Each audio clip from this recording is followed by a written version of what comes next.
دارالعلوم دیوبند کے مائع ناز استاذ اور یگانہ روزگار عالم حضرت مولانا عبدالسمیع دیوبندی رحمۃ اللہ علیہ۔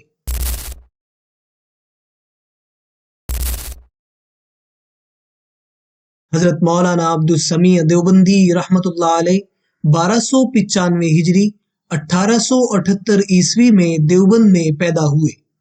چراغ محمد تاریخی نام تھا۔ شروع سے آخر تک دارالعلوم میں ہی تعلیم پائی اور 1318 ہجری 1900 عیسوی میں فراغت حاصل کی۔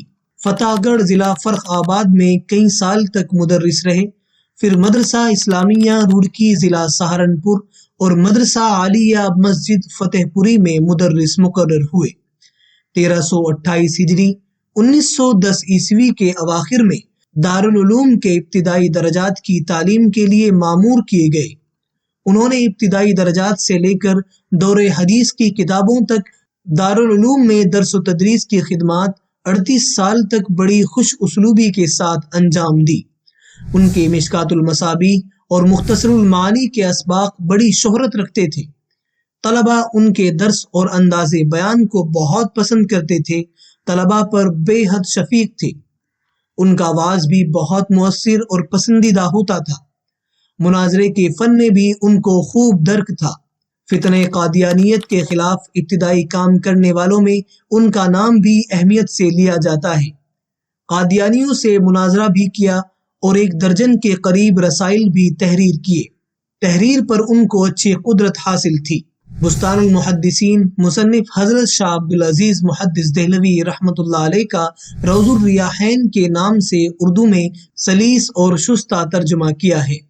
اس کے بارے میں حضرت فرماتے ہیں، جناب حاجی محی الدین صاحب نے بحر العلوم وحید العصر استاذی حضرت مولانا حبیب الرحمن صاحب مد ظلہ مددگار محتمم دارالعلوم دیوبند سے بستان المحدثین کا ترجمہ اردو زبان میں کرانے کے لیے اپنی خواہش کو ظاہر فرمایا تو حضرت استاذی مد ظلہ نے مجھ کو اس کام کے لیے مامور فرمایا۔